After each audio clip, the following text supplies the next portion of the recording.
Hello, fabulous entrepreneur. It's Tash Corbin here, and welcome to another episode of the Heart-Centered Business Podcast.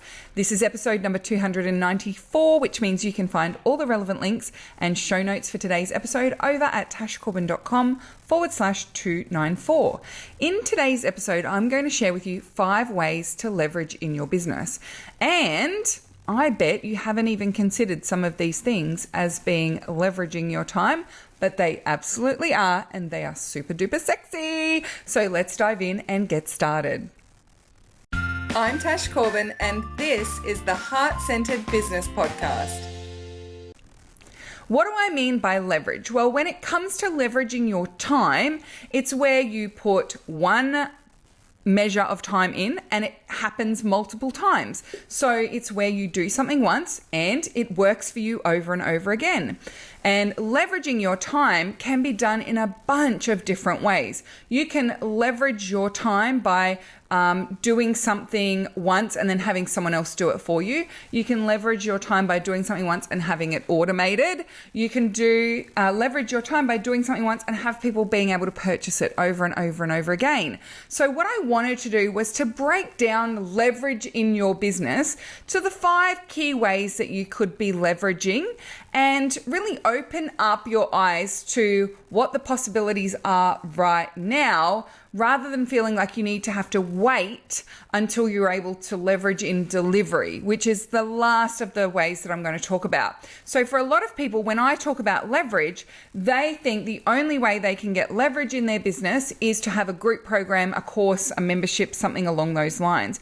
But there are other ways to leverage, and the other ways that you can leverage are things that you can do way before you're ready to dive into delivering a group program. So, number 1, you can leverage your content. So when you create content like this podcast or really amazing captions for your Instagram posts, or you create short videos, those pieces of content can be leveraged. You do it once and then it gets reused over and over again. So you can do it. You can leverage by reposting that content several times. If I write a really good post and it's a longer form post, I will immediately copy and paste that to go out again 90 days later, and then to go out again maybe 6 months after that. I'll put it into my content planner. So that piece of content isn't just going to be shared once and have its social media half-life, which tends to get shorter and shorter, but it's actually going to be repurposed or reposted in its original form. The next way of leveraging your content is to repurpose. And repurpose means that you make slight changes. So for example, recording this podcast, we can take little snippets and quotes and tips out of this podcast and turn them into their own social media post. Or I could take the audio of this and make a little audio with a supporting video with the words. Or I could take a snippet of this and make it into an Instagram story. So I'm not reposting the exact same thing again and just resharing it, but I'm actually changing it slightly to give it a new purpose. So we're repurposing that content.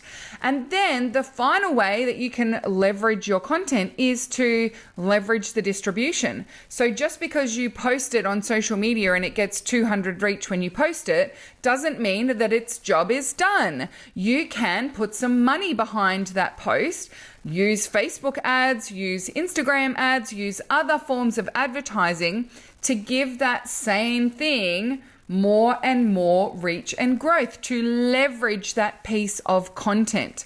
Even when you are being mindful of the SEO, the search engine optimization of your content, you are in essence making it leveraged, because in 6 months' time, someone searches a term that you've used quite well in that post, and it pops up as the number 1 result on Google for them. So that is doing its job over and over and over again.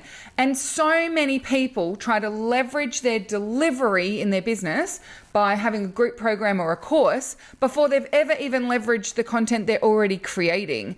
And if you're not leveraging your content effectively, then it's not able to do its job of growing your audience, magnetizing the right people, warming your audience up and getting them ready to invest in working with you.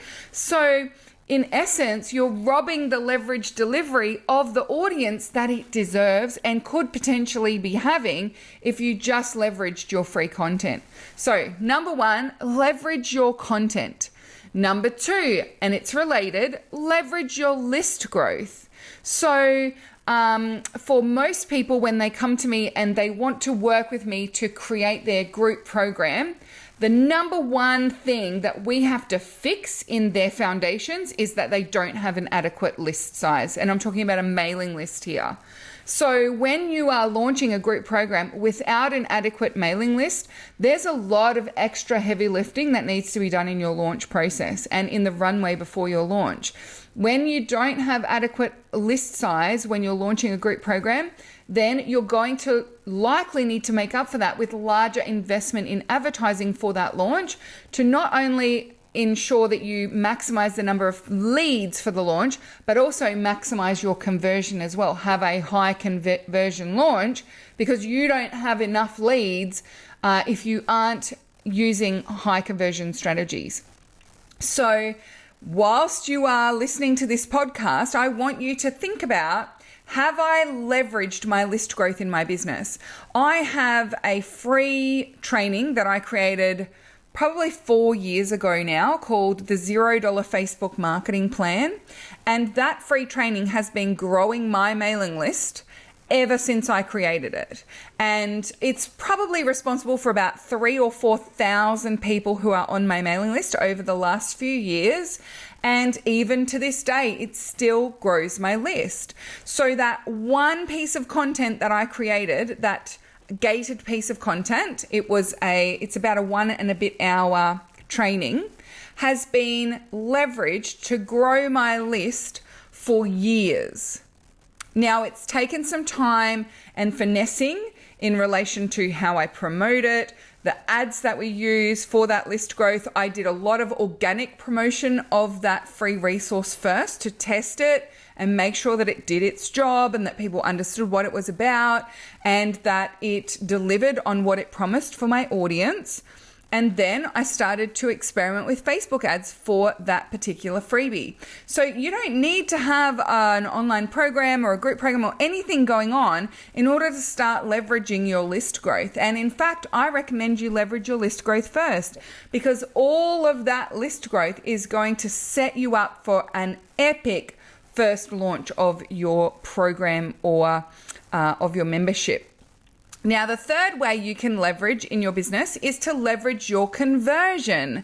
So this is something that I'm still working on in my business because I find that I am much more likely to have someone buy from me if they get to have that conversation with me. And I still have a good portion of people who come through my launches, my automated funnels, my sales processes still need to have either an email exchange with me or a one-to-one conversation with me. And I'm really happy to do that because I think it's a very good use of my time in my business. But more and more, I'm practicing how to leverage my time in creating that conversion. So you can leverage your time in conversion by doing things like having automated email sequences, running live webinars. So you're running a live webinar and it's actually converting multiple people at once. You can leverage your conversion by running live events like 5-day challenges or week-long events or conferences or summits. You can leverage in conversion by having ads that go straight to your products. So there are a bunch of ways that you can actually leverage your conversion in your client attraction process that's going to help your business income to grow without you having to put time into every single individual who is interested in buying. The fourth way you can leverage is in your customer service. And this is a very underrated but very sexy way that you can leverage in your business. And I wish that I had done it much sooner in my business. So when I talk about leveraging customer service, this is where you set up someone else. So you're outsourcing that customer service part to someone else. So hiring someone who answers all of your support emails. And you are going to need to do some work up front. That's why it's leveraged. It's not completely passive. So you're going to do some work up front in helping them with some copy paste words that they can use, helping them understand the types of questions that people will be asking, helping them to make good decisions about how they respond to customers, helping with that mentoring and coaching them through that customer service and coming on board in your business. But once they start to learn that and once they start to get really good at that, you get to take time out and not be in that space all of the time. And I have found that from leveraging my customer service, it has actually created leverage in other areas. So the people who've done customer service for me are well positioned to then help me with my content, because they know the types of questions that my audience are asking. They know the types of content that I've been sharing. They read through the emails that I've been sending, and they know the types of questions that people ask about that, what people are liking, what people aren't liking, and they're seeing a lot of the client interactions that happen in my business. So then they become perfectly positioned to help me with content, list growth, and even conversion. So there are times where people send an email through to my customer service inbox and they ask a question about a program. My customer service person answers the question, they buy the program. So now that's another way of leveraging my conversion as well. Again, I would say customer service is something that I wish I had actually started leveraging and outsourcing earlier in my business. And you can start outsourcing that really early on, because it's something where you can just pay for tiny, minuscule pieces of time. My customer service person probably does under an hour a day, even now. And when they first started, maybe it was 2 to 3 hours a day until they really got up to speed.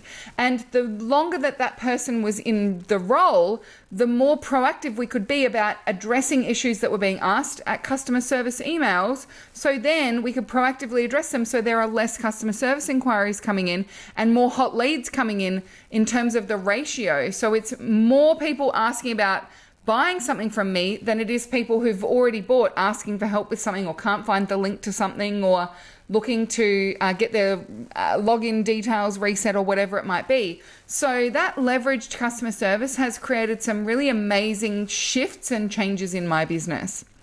And then the final way you can leverage in your business is to leverage in your delivery. Now, when I say final way, this is the final ways that I'm sharing with you today. There are so many other ways that you can leverage in your business, and we can dive into those in subsequent podcast episodes. But the final one I want to talk about today is leveraging in delivery. So this is where you create a course or program, you create it once, and then multiple people can go through that program. You're leveraging if you deliver it live as well. So if you have a group program where 12 people come through, you run a masterclass, all 12 of them are there, it's recorded, they can catch the recording if they miss it live. You're doing a group mentoring session and people are asking questions. That's all still leveraged. And that leveraged delivery is a very, very powerful way for you to be able to reduce your hours and increase the income that you're bringing into your business, so long as it's done the smart way. Now, when I first leveraged delivery in my business, I completely sabotaged my business income, because I went from selling $2,500 packages to selling a $400 program, and I therefore needed to sell 6 times as many programs as I was packages in order to make the exact same amount of money. And I hadn't leveraged up my list growth or my content or my conversion or my customer service at that point in time. So even with my first launch having 13 sales, I took the income from my business from averaging over $20,000 a month to under $5,000 a month, by leveraging my delivery and not doing it the smart way. So that brings me to the free resources that I have for you to follow up this podcast episode. The big one that I want to share with you is my launching training. So this is a workshop that you can watch on how to launch a group program or a membership, a course, something along those lines. But I'm also going to share links to a couple of podcast episodes for you as well. One podcast in particular is answering the question, can you skip selling one-to-one services and just go straight into selling leveraged, so selling group programs? And in that podcast, I say, yes, you can, but here are the 7 things you want to make sure that you've taken care of. So I would highly recommend, if you still haven't got that leveraged content, leveraged list growth, you haven't necessarily got the one-to-one clients coming in consistently, so you're not really confident in your capacity to attract and convert clients from online channels, then I would recommend you go and watch that podcast episode. And then I'm going to also link to another podcast episode on preparing your business for leverage as well. So we've got lots of juicy resources for you with the show notes. Go and check them out at tashcorbin.com/294. And as always, if you've had an aha from this podcast episode, or if you've got a follow-up question, come on into the Heart-Centered Soul-Driven Entrepreneurs Facebook group. Use #podcastAha. Let me know you've been listening to episode number 294 and share your light bulb, share your question, and we can continue the conversation there. Until next time, I cannot wait to see you shine. Thank you so much for joining me for this episode of the Heart-Centered Business Podcast. Bye for now. Would you like more tips, tools, and resources to help you grow your heart-centered business? Head to tashcorbin.com today.